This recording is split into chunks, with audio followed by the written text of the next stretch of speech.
Hello friends, मेरा नाम है विवेक और आज की वीडियो में हम लोग बात करने वाले हैं the way, the process, the career options to study abroad after class 12। बहुत सारे यूट्यूब चैनल्स पे आपको ऐसे वीडियोस मिलेंगे पर वहाँ पर अधूरा इन्फॉर्मेशन आप लोगों के सामने रखा जाता है। इसलिए मैंने कोशिश किया इस वीडियो में सारे इन्फॉर्मेशन आप लोगों के सामने रख दूँ, इसलिए ये वीडियो काफ़ी लंबा हो सकता है। इसके लिए साथ साथ आज की वीडियो में कौन कौन से टॉपिक्स कौन कौन सी जगह पर कवर किए गए हैं उनके लिए आपको डिस्क्रिप्शन या फिर कमेंट में मिल जाएगा ऐसे परफेक्ट टाइम के साथ।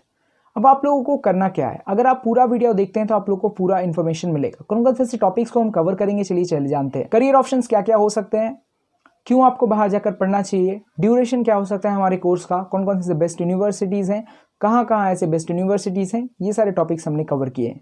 तो अगर आपके इसके बारे में अच्छे से जानना है तो आप लोग श्योरली पूरा वीडियो जरूर देखें। सो गाइस, आप इस चैनल को सब्सक्राइब कर सकते हैं, साथ में इस वीडियो को लाइक कर सकते हैं, चाहे तो मुझे इंस्टाग्राम में फॉलो कर सकते हैं और हमारा फेसबुक पेज नया खुला है तो आप लोग श्योरली वहाँ पर हमें फॉलो कर सकते हैं। साथ में गाइस, अगर आप हमें चाहें डोनेट करना तो आप लोग श्योरली डिस्क्रिप्शन में सारे इन्फॉर्मेशन देख सकते हैं जिससे कि आप हमें ज़रा भी डोनेट कर सकते हैं।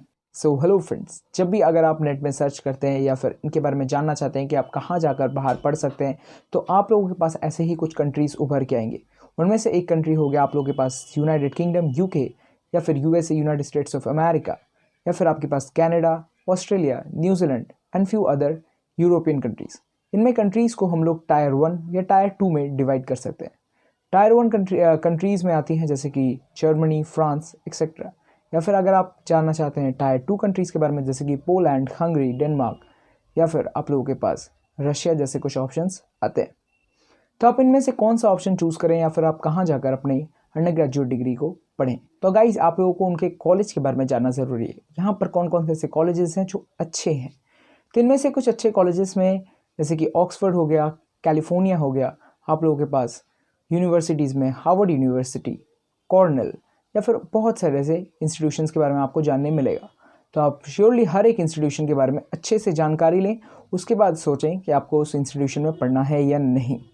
आप कौन कौन से ऐसे एग्जामिनेशंस देकर आप इन यूनिवर्सिटीज़ में पढ़ सकते हैं तो उसके बारे में हम बाद में बात करेंगे। पहले इन ऑप्शंस के बारे में बात करते हैं, कौन कौन से ऐसे करियर ऑप्शंस अवेलेबल हैं बाहर जाकर पढ़ने के लिए। तो ऐसे कौन कौन से ऑप्शन से चलिए डिस्कस करते हैं। हेलो फ्रेंड्स, जब हम इसमें ऑप्शंस के बारे में बात करेंगे तो यहाँ पर हम लोग कुछ मिनिमम ऑप्शंस के बारे में ही बात करेंगे क्योंकि वीडियो काफ़ी लंबा नहीं होना चाहिए। तो इसलिए अगर आपको किसी और ऑप्शन के बारे में अच्छे से डिटेल चाहिए तो आप लोगों को सर्च कर लेना चाहिए उस पर्टिकुलर कोर्स के बारे में। तो हम लोग ऐसे कौन कौन से 6 कोर्सेज के बारे में जानेंगे, चलिए जानते हैं। तो गाइस, सबसे पहला जो ऑप्शन है हमारे पास वो है इंजीनियरिंग। इंजीनियरिंग आप श्योरली बाहर में कर सकते हैं। अगर आप इंडिया में हैं तो आप लोग श्योरली 2 या 3 कॉलेजेस के बारे में ही सुनते होंगे। उनमें से कुछ ऐसे कॉलेजेस हैं जैसे कि IITs हो गई, आपके पास NITs हो गई, या फिर कुछ पर्टिकुलरली कुछ बेस्ट प्राइवेट यूनिवर्सिटीज़। पर अगर आप बाहर जाकर पढ़ना चाहते हैं तो आप लोगों के पास वास्ट ऑप्शंस है और इनमें बहुत ही अच्छे करियर ऑप्शंस आप लोगों के सामने मिलते हैं। आजकल इंजीनियरिंग कनाडा में काफ़ी फेमस हो गया है, तो इसके कारण काफ़ी इंडियन स्टूडेंट्स ट्रैवल करते हैं, माइग्रेट करते हैं कनाडा वहाँ जाकर पढ़ने के लिए। तो ऐसे कौन कौन से डिग्रीज़ आप वहाँ पर ले सकते हैं, चलिए इसके बारे में जानते हैं। तो bachelor in engineering civil engineering आप ले सकते हैं, मैकेनिकल इंजीनियरिंग ले सकते हैं, बायोमेडिकल इंजीनियरिंग ले सकते हैं, कंप्यूटर साइंस इंजीनियरिंग ले सकते हैं, इलेक्ट्रॉनिक्स इंजीनियरिंग ले सकते हैं, एनर्जी एंड मैनेजमेंट इंजीनियरिंग ले सकते हैं, केमिकल इंजीनियरिंग ले सकते हैं। तो ऐसे कुछ ऑप्शंस में आप बैचलर इन इंजीनियरिंग वहाँ कर सकते हैं। तो इनके लिए आप लोगों को पर्टिकुलरली वो सब कॉलेजेस देखनी पड़ेंगी जहाँ पर आपको इंजीनियरिंग प्राप्त हो जाती है और वहाँ पर आप जाकर अपनी अंडर ग्रेजुएट डिग्री को प्राप्त कर सकते हैं। सो गाइज, आजकल कंप्यूटर साइंस कोर्सेज को काफ़ी ऊंचा प्रमाणित दिया जा रहा है। किस लिए? इसको कंप्यूटर रिलेटेड अगर आप देखें तो जॉब रिलेटेड फील्ड्स में काफ़ी ग्रोथ आई है। तो अगर आपको कंप्यूटर अच्छे से जानते हैं तो आप लोगों को जॉब अवेलेबल काफ़ी ज़्यादा ऑप्शंस हैं आप लोगों के सामने। So guys, computer science courses में जैसे कि BS इन कंप्यूटर साइंस आप कर सकते हैं, bachelor in computer science and technology आप कर सकते हैं। ऐसे और भी बहुत सारे ऐसे कोर्सेज हैं जो कंप्यूटर साइंस रिलेटेड है, तो आप उनको प्राप्त कर सकते हैं। उसके बाद आप MCA कर सकते हैं और बहुत सारे ऐसे ऑप्शंस आप लोगों को बाहर भी अवेलेबल हो जाएंगी। अब गाइस, हम नंबर 3 पर ऐसे कोर्स के बारे में बात करेंगे जिसका इंडिया में आप लोगों को काफ़ी ही कम देखने को मिलेगा। अगर आपको इंडिया में ये ग्रोथ करना है तो आप लोगों को 2 डिग्रीज प्राप्त करनी पड़ती है। पहले आप लोगों को BTech का डिग्री प्राप्त करना पड़ता है, दूसरा बार आपको MBA का डिग्री प्राप्त करना पड़ता है अगर आपको इस फील्ड में नौकरी चाहिए तो। पर गाइस, बाहर में ऐसा नहीं होता। यहाँ पर एक ऑप्शन है जिसका नाम है engineering management field. Engineering management courses काफ़ी पॉपुलर हो रही हैं आजकल। तो इस कारण से इंजीनियरिंग मैनेजमेंट फील्ड पर मैं एक और भी वीडियो बनाऊंगा, पर उसके पहले आज मैं बात करता हूँ engineering management courses under graduate degree में आप कर सकते हैं। तो बैचलर्स इन इंजीनियरिंग मैनेजमेंट या फिर BS इन इंजीनियरिंग मैनेजमेंट आप कर सकते हैं बाहर जाकर, और भी ऐसे बहुत सारे एक्स्ट्रा कोर्सेज हैं जिनको आप कर सकते हैं।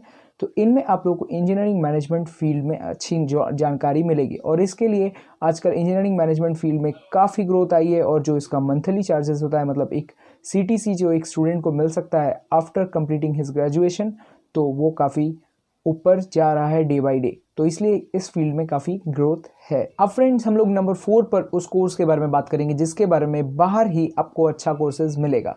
ऐसे इंडिया में भी है, जैसे कि पुणे, पटना और भी ऐसे जगह है जहां पर आजकल इस फील्ड को काफ़ी ग्रोथ दिया जा रहा है इंडिया में, पर इसकी जो पॉपुलैरिटी है वो काफ़ी कम है, क्योंकि ट्रेडिशनल इंडिया में इंजीनियरिंग एंड डॉक्टरी को ही हाई प्रमाणित दिया जाता है। पर इस कारण से ये फील्ड भी काफ़ी नीचे जा रहा है। तो इस फील्ड का नाम है डिज़ाइन कोर्सेज। अब गाइस, डिज़ाइन कोर्सेज में आजकल काफ़ी ग्रोथ आई है और इंडिया भी इसके लिए काफ़ी मूवमेंट कर रहा है। तो डिज़ाइन कोर्सेज बाहर में आपको अच्छी खासी पढ़ाई मिल जाएगी। तो BS इन इंटीरियर डिज़ाइन या फिर BA इन इंटीरियर डिज़ाइन या फिर आप लोगों को प्रोडक्ट डिज़ाइन, BS इन प्रोडक्ट डिज़ाइन, इनकी काफ़ी ग्रोथ आई है। तो ये सारी इंडिया में तो कोर्सेज है ही बैचलर्स इन इंटीरियर डिज़ाइन, पर आप अगर बाहर इस कोर्स को करते हैं जहाँ पर ये ऑलरेडी काफ़ी ग्रोथ पे है, तो वहाँ पर आप लोगों को काफ़ी ज़्यादा फ़ायदा होगा। तो गाइस, डिज़ाइन कोर्सेज एक काफ़ी पॉपुलर है और काफ़ी स्टूडेंट्स हर साल माइग्रेट करते हैं बाहर इन कोर्सेज़ को पढ़ने के लिए, क्योंकि इन कोर्सेज़ का जो असली पढ़ाई या फिर असली जो टेस्ट तो वो आपको बाहर जाकर अच्छे से मिल सकता है। नंबर 5 पे हम लोग रखने वाले हैं बिजनेस एडमिनिस्ट्रेशन को। तो गाइस, बिजनेस एडमिनिस्ट्रेशन में काफ़ी फ़ायदा है और काफ़ी ग्रोथ है। तो diploma in business administration, bachelor in business administration या फिर BA इन मैनेजमेंट साइंस और BS इन मैनेजमेंट साइंस, अगर आप ये सारे कोर्सेज करते हैं तो बहुत ही ग्रोथ होगा आप लोगों का। और बिजनेस एडमिनिस्ट्रेशन में काफ़ी ग्रोथ आजकल देखा गया है। ये कॉमर्स रिलेटेड फील्ड है, तो इसके बारे में मुझे काफ़ी कम जानकारी है। सो गाइस, नंबर 6 पे हम लोग बात करने वाले हैं फाइनेंस एंड अकाउंटिंग कोर्सेज के बारे में। तो इनमें अकाउंटिंग में आप बैचलर डिग्री प्राप्त कर सकते हैं, BCom कर सकते हैं बाहर जाकर, MCom कर सकते हैं, मास्टर्स ले सकते हैं, और भी बहुत सारे ऐसे कोर्सेज आप लोगों को मैनेजमेंट फील्ड या फिर आप लोग को related accountancy field, finance field में आप लोगों को ऐसे बहुत सारे ऐसे कोर्सेज मिलेंगे जहाँ पर आप अपनी ग्रोथ प्राप्त कर सकते हैं। तो गाइज, ये है कुछ कॉमन कोर्सेज। इनमें कुछ और भी कोर्सेज हैं जैसे कि लॉ, कुकिंग, मैनेजमेंट फील्ड, ये सारे फील्ड्स आप लोग भी बात कर सकते हैं, और इनके रिलेटेड मैंने काफ़ी कम इन्फॉर्मेशन कलेक्ट किया है। तो आप अगर लॉ और ये सारी फील्ड्स के बारे में जानना चाहते हैं तो आप लोग मुझे कमेंट डाउन कर सकते हैं, तो मैं इस पर एक वीडियो बना सकता हूँ, या फिर आप लोग इनके बारे में जानकारी अलग से ले सकते हैं। अब गाइज, आप लोगों के सामने सबसे पहला प्रश्न होगा मेरे सामने कि ये सारे कोर्सेज के लिए कितना ड्यूरेशन लगता है बाहर। तो गाइज, ये duration course to course vary करती है, और जहाँ पर ये कोर्सेज की जा रही है वहाँ पर भी वैरी करती है। अगर आप इंडिया में देखें तो मैक्सिमम इंजीनियरिंग डिग्री आप लोगों को 4 ईयर्स में मिल जाता है। अब कुछ कंट्रीज़ में ये वैरी कर सकती है। तो इसलिए अगर मैं एवरेज बताऊं कि आप लोगों को क्या हो सकता है, तो ये 3 से 6 साल के अंदर आप लोगों को ये जितने भी कोर्सेज हैं अंडर ग्रेजुएट डिग्री आपको प्राप्त हो जाएगी। तो 3 से 6 सालों का ड्यूरेशन आप एवरेज पकड़ के रखिए। अगर आपको किसी भी जगह पर जाकर पढ़ना है तो आप लोग श्योरली बहुत ही जगह काउंसलिंग करवा सकते हैं। अब काउंसलिंग कहाँ करवाना है, इसके लिए गाइस मैंने कोई भी पेड प्रमोशन नहीं लिया है, तो आप लोग आसपास सर्च करें कि अब्रॉड स्टडी करने के लिए काउंसलिंग कहाँ होती है। तो आप ऐसी जगह पर जाकर अपनी काउंसलिंग करवा सकते हैं, और वो आपको बेस्ट गाइड देंगे बेस्ट यूनिवर्सिटीज़ का कि कहाँ पर आपको पढ़ना चाहिए। अगर वो आप लोगों को पेड प्रमोशन करवाने किसी यूनिवर्सिटी का, तो श्योरली उनसे सावधान रहिए, क्योंकि वो चाहते हैं हमेशा कि वो जहाँ से पैसे लेते हैं अगर वहाँ पर आपको डाल पाएँ तो आपसे वो कुछ प्रॉफिट कर पाएंगे। अब गाइस, हमारे पास आते हैं ऑप्शंस एग्जाम्स के। तो ऐसे कौन कौन से एग्जामिनेशंस हम दे सकते हैं जिससे कि हम जाकर बाहर पढ़ सकें, और ये एग्जामिनेशंस कब होती हैं। तो गाइस, मैं आप लोगों को पहले बता देना चाहता हूँ कि ये सारे एग्जामिनेशंस के फॉर्म को हमेशा नवंबर तक भर देनी चाहिए। पर अगर आपको एग्जामिनेशन फॉर्म अभी भी अगर अवेलेबल हो तो आप इनके बारे में सर्च करें, और श्योरली अगर आपके पास टाइम हो तो आप भर सकते हैं। पर आप अगर लेट भी चाहें तो भी आप भर सकते हैं। कोई भी क्वेरीज ना क्लियर करने के लिए नवंबर में भर देना अच्छा होता है। तो चलिए गाइस, हम जानते हैं ऐसे कौन कौन से एग्जामिनेशंस होते हैं। तो गाइज, अगर आपको लैंग्वेज के ऐसे कुछ एग्जामिनेशंस आपको ज़रूर देने पड़ेंगे कि वो अगर चेक करना चाहते हैं कि आपकी इंग्लिश काफ़ी स्ट्रॉन्ग है या नहीं, तो वो सबसे पहला क्राइटेरिया होता है इनका।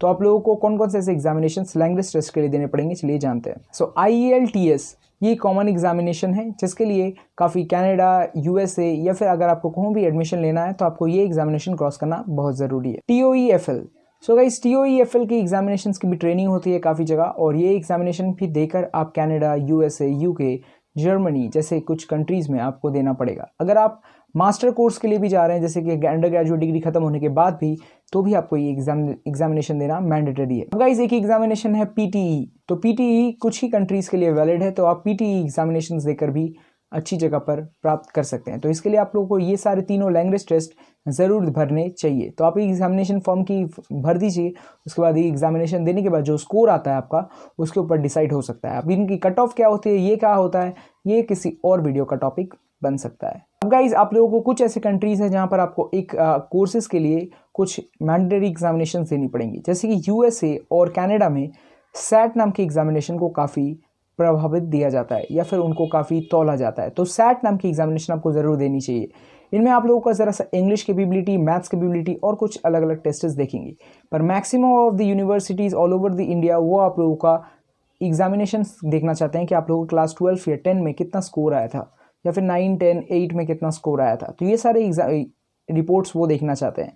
पर कुछ ऐसी कंट्रीज़ हैं जहाँ पर सैट वैट की एग्जामिनेशन देखी जाती है, तो सैट में आप लोगों को काफ़ी स्कॉलरशिप भी मिल सकता है। अब कुछ ऐसे कंट्रीज़ हैं जहाँ पर एक्ट नाम की एग्जामिनेशन को काफ़ी प्रभावित दिया जाता है, ACT। तो ऐसे एग्जामिनेशंस के बारे में भी आपको जानना चाहिए। आप दोनों एग्जामिनेशंस की स्क्रीन पर देख सकते हैं, SAT एंड ACT। तो आप ये दोनों एग्जामिनेशन के फॉर्म ज़रूर भरें अगर आपको बाहर जाकर पढ़ना है। अब गाइस सबसे बड़ा सवाल जो वीडियो के एंड में हमेशा रहता है, स्कॉलरशिप एंड फाइनेंसेस। अब गाइस बहुत सारे ऐसे, जैसे कि आपको जितने भी कोर्सेज मैंने बताया, अगर आपको बाहर जाकर पढ़ना है तो एक मिडिल वर्गीय परिवार के लिए पॉसिबल नहीं है, क्योंकि ये सारे कोर्सेज काफ़ी हाईफाई हैं और इनके लिए काफ़ी इन्वेस्टमेंट लगता है। तो इनके लिए आप काफ़ी एजुकेशन लोन प्रभावित कर सकते हैं, पर बहुत सारे एजुकेशन लोन की जगह पर भी आपको अलाउ नहीं करेंगे, क्योंकि इनका जो चार्जेस है वो ओवर द एक्सटेंट है। तो इनके लिए हम लोग क्या करें, या फिर ऐसा कौन कौन सा उपाय निभाएं जिससे कि हम यहाँ पर जाकर पढ़ सकें।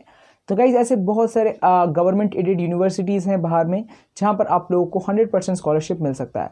100% स्कॉलरशिप बहुत जगह तक मिलती है, जैसे कि आप लोग का स्टाइपेंड होता है, वो स्टाइपेंड आपको मिल सकता है, खाने पीने की जगह मिल सकती है, हॉस्टल और मेसेस के पैसे मिल सकते हैं, आप लोगों को एयर फेयर्स के पैसे मिल सकते हैं, जैसे कि यहाँ से आप वहाँ जाना चाहते हैं तो उनके भी पैसे आप लोगों को मिल जाएंगे।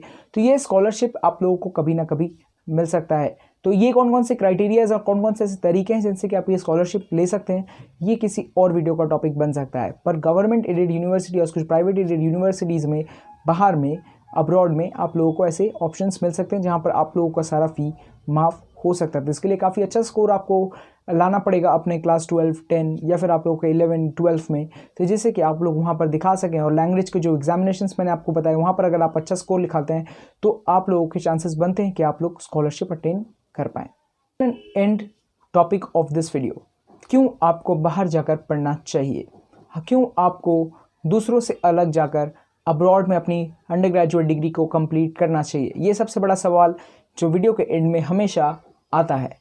तो ऐसे कौन कौन से चीज़ें हैं जिनकी वजह से आपको बाहर पढ़नी चाहिए। तो गाइस यहाँ पर इंडिया में काफ़ी अलग तरीके का क्राउड है, और इस क्राउड के कारण आपको अगर इस क्राउड से स्टैंड आउट करना है, आप लोगों को इससे बाहर निकल के जाना है, तो आप लोग को श्योरली बाहर जाकर पढ़ना चाहिए। ये एक बेस्ट ऑप्शन है। अब guys you want a career in science technology, science technology की बेस्ट करियर ऑप्शंस इंडिया में हैं, पर अगर आप इनसे भी ज़्यादा स्टैंड आउट करना चाहते हैं, इनसे भी अलग जाकर आप एक अच्छी एजुकेशन प्राप्त करना चाहते हैं, तो आप लोगों को श्योरली स्टैंड आउट करना चाहिए और बाहर जाकर पढ़ना चाहिए। अब एक और ऑप्शन हो सकता है कि आप लोगों को ट्रैवल करना काफ़ी पसंद हो, यू वांट टू ट्रैवल, तो श्योरली आप लोगों को, अगर आपको बहुत बाहर में जानने की काफ़ी ख्वाहिश है, जैसे कि मुझे कम्युनिकेशन स्किल्स के बारे में काफ़ी नॉलेज लेना काफ़ी पसंद है, मुझे आदमियों के साथ इंटरैक्ट करना बहुत पसंद है, तो ऐसे अगर आप लोगों को काफ़ी इंटरैक्ट करना, काफ़ी लोगों से पसंद हो, तो आप लोग श्योरली बाहर जा सकते हैं और एक नया एटमॉस्फेयर का मज़ा उठा सकते हैं। तो श्योरली आप लोगों के लिए बाहर पढ़ना अच्छा होगा। एक और ऑप्शन है जैसे कि यू विश टू माइग्रेट, आप लोगों को पसंद है कि यहाँ से वहाँ जाना, वहाँ से यहाँ जाना, काफ़ी लोगों को ये पसंद हो सकता है। मेरी भी कोई एक एल्डर सिस्टर है जिसे घूमना बहुत पसंद है, तो ऐसे अगर आपको घूमना काफ़ी पसंद है तो आप लोगों के लिए काफ़ी अच्छा ऑप्शन है। आप लोग माइग्रेट करके एक अच्छी जगह जाइए, वहाँ पर पढ़ कर देखिए 1-2 साल, उसके बाद फिर से दूसरी जगह जाकर अपनी मास्टर डिग्रीज को कंप्लीट कर सकते हैं। अब गाइज एक और ऑप्शन है जैसे कि your dream job has an international limit, अगर आपका कोई एक ड्रीम जॉब है जैसे कि गूगल, माइक्रोसॉफ्ट, तो ये सब इंडिया में होते हुए भी काफ़ी, अगर आपको अच्छे कॉलेजेस नहीं मिलते तो आप लोगों को ऑप्शंस कट बढ़ जाते हैं। तो अगर आपका ड्रीम जॉब है काफ़ी बड़े कंपनी में काम करना, तो आप लोग के लिए बेस्ट होगा कि अगर आप बाहर जाकर पढ़ें या ऐसे कॉलेज में पढ़ें जहाँ पर ईजिली ये सब जॉब्स के लिए आपको उतना ज़्यादा मेहनत ना करना पड़े। अब गाइस कुछ ऐसे स्टूडेंट्स हैं अभी भी जिनके बारे में उनको करियर में पता नहीं है कि उनको करना क्या है, तो उनके लिए भी एक बेस्ट ऑप्शन हो सकता है कि आप अगर काउंसलिंग पे जाते हैं और बाहर जाकर पढ़ते हैं तो आप अपने करियर को स्टैब्लिश कर पाएंगे और काफ़ी अच्छा ऑप्शन चूज़ कर पाएंगे इनमें से कोई भी ऑप्शंस जो भी आपको पसंद आए। अब गाइस इनमें से कुछ ऐसे हार्श वर्ड्स भी मैंने बोले हैं किसी यूनिवर्सिटी किसी कॉलेज के बारे में, तो आप इनको दिल में मत लगाइए, क्योंकि ये सारे जो ऑप्शंस मैंने आपको बताए ये सब मेरी धारणा के हिसाब से बेस्ट होगा आप लोगों के लिए। ऐसे आपके लिए इंडियन इंस्टीट्यूट्स काफ़ी अच्छे हो सकते हैं, तो किसी और के लिए इंडियन इंस्टीट्यूट्स उतने ज़्यादा अच्छे नहीं हो सकते। तो इनके लिए डिपेंड करता है कि कौन कौन मेरा व्यू देख रहा है। अगर आप व्यू नंबर 21 है तो कोई व्यू नंबर 22 इसे अलग तरीके से ले सकता है। तो ये सारे डिपेंड करते हैं पर्सन टू पर्सन। तो सारे और इन्फॉर्मेशन मैं आप लोगों को इस वीडियो में बता चुका हूं। अगर आपको कोई इन्फॉर्मेशन अभी भी अलग लगे या फिर किसी के बारे में आपको और जानना हो तो आप लोग श्योरली कमेंट डाउन कर सकते हैं, उनके बारे में मैं चाहूँगा एक और वीडियो बनाना। तब तक मिलते हैं हम लोग गाइस नेक्स्ट वीडियो में। उसके लिए पहले आप मुझे इंस्टाग्राम में फॉलो कर सकते हैं, हमारे फेसबुक पेज जो काफ़ी नया खुला है तो हमारे फेसबुक पेज को लाइक कर सकते हैं। फेसबुक पेज इस यूट्यूब चैनल से काफ़ी ज़्यादा अलग होने वाला है, क्योंकि वहाँ पर मैं कुछ ऐसे हार्श टॉपिक्स को भी कवर करने वाला हूँ जिसके बारे में यूट्यूब या फिर किसी भी प्लेटफॉर्म से कवर नहीं होता, जैसे कि हमारे सोशल हैक्स जो हो जाते हैं, काफ़ी चीज़ें जैसे कि रैगिंग रिलेटेड, किन चीज़ों से हमें सावधान रहना चाहिए, किन चीज़ों को हमें नो कहना चाहिए, किन चीज़ों को हमें येस कहना चाहिए, उसके रिलेटेड भी हम लोग आज बात करेंगे अपने फेसबुक पेज में। तो इसके लिए आप हमारे फेसबुक पेज को फॉलो कर सकते हैं, साथ में हमारे इंस्टाग्राम को फॉलो कर सकते हैं, या फिर हमारे यूट्यूब चैनल को ज़रूर सब्सक्राइब कीजिए। तब तक हम लोग मिलते हैं नेक्स्ट वीडियो में। Bye guys.